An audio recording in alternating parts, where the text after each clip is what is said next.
প্রায় 1.5 বছর পর আমি কোনো বিয়ে বাড়িতে গেলাম, নিমন্ত্রণ বাড়িতেও গেলাম, তাও আবার একসঙ্গে দুটো বিয়ে, মানে ডবল বিয়ে বাড়িতে গেলাম। তার মানে এই নয় যে এবছরের বা আগের বছরের বিয়ে সিজনে আমাদের কোনো নিমন্ত্রণ পড়েনি, শুধু বিয়ে নয় এছাড়া অনেক নিমন্ত্রণ বাড়ি পড়েছিল, কিন্তু আমি যেহেতু যেতে পারিনি, কারণটাই তোমরা সবাই জানো। তো বাবু হওয়ার পরে এই প্রথমবার ওকে নিয়ে আমরা বের হলাম বিয়ে বাড়িতে।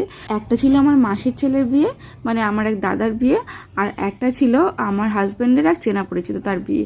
তো সেখানে গেছিলাম, প্রথমবারে গেছিলাম আমার মাসির বাড়িতে। মাসির বাড়ি যাবে তার মানে তো বাবা মাও যাবে, তো বাবা মা আমরা দুজনে একটা ওলা বুক করেছিলাম, তো তাতে করেই গেছিলাম, কারণ ওইভাবে যাওয়া সম্ভব না। আর এখন অত ট্রাভেল করে যেতে পারি না, কারণ এমনিতেই ওই দিনে প্রচণ্ড গরম পড়েছিল, আর সাথে ছোট বাচ্চা তো ওকে নিয়ে একটু গাড়ি করে হলে সুবিধাই হয়। দুটো বিয়ে বাড়ি একদম অপোজিটে, মানে একটা বিয়ে বাড়ি বাঘাযতীন, একটা বিয়ে বাড়ি সেই আমতলা রাজারহাট। তো দুটো বিয়ে বাড়ি অনেকটা দূরে দূর, তো ওই জন্য দু জায়গায় অ্যাটেন্ড করাও একটা বড় চাপের ব্যাপার, কিন্তু তাও অ্যাটেন্ড তো করতেই হবে, নিমন্ত্রণ করলে তো নিমন্ত্রণ যেতেই হয়। তো ওই জন্য গেছিলাম, আর ভেবেছিলাম অনেকদিন পরে যাবো, তো যদিও গাড়িতে এসেছিল বলে এই যাত্রায় বেঁচেই গেছিলাম, না হলে প্রচণ্ড গরম পড়েছিল ওই দিনে। তো যেতে যেতে প্রায় তো বাবু তো পুরো ঘুমিয়ে ঘুমিয়ে গেছে। আর যখন আমি মাসির বাড়িতে গেছি, মাসির বাড়ি মানে একটু বেলায় তাড়াতাড়ি যাওয়াই যেতে পারে, কারণ ওখানে অনেক চেনাশোনা থাকে, গল্প গুজব হবে, অনেক মাসিরাও আসবে, মামারাও আসবে।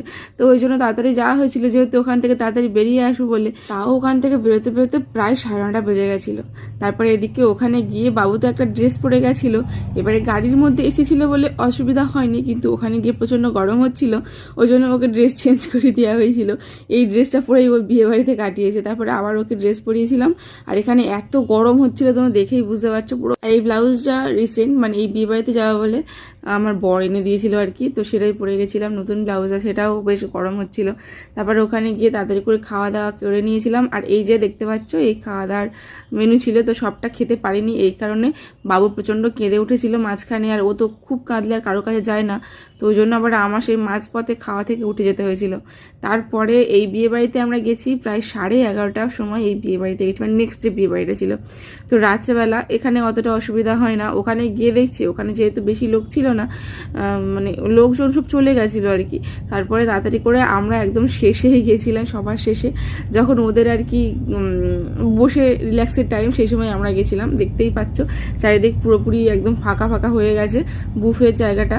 তো আমি দুজনে নিয়েছিলাম একসঙ্গে, টেবিলে আমার খাবারটাও আছে। এবারে ওখানে গিয়ে দুজনে খেতে পারিনি, কারণ বাবু আবার কান্না শুরু করেছিল, এবার আমাকে ধরে রাখতে হয়েছিল, আর আমি এই যে খাবার নিয়েও রেখে দিয়েছিলাম। সোনার বাবাকে বললাম তুমি খেয়ে নাও, তো ও খেয়ে নিল। আর শেষে ওই রাত্রেবেলা তেমন কিছু খাওয়া যায় না, যেহেতু এই বিয়ে বাড়িতে কিছু খাইনি তেমন, ওই জন্য একটু খিদেও পেয়েছিল, তাই জন্য অল্প কিছু ওই খাসির মাংস খেয়েছিলাম, ফিশ ফ্রাই, আর লাস্টে একটু আইসক্রিম আর পান নিয়ে বাড়ি চলে এলাম।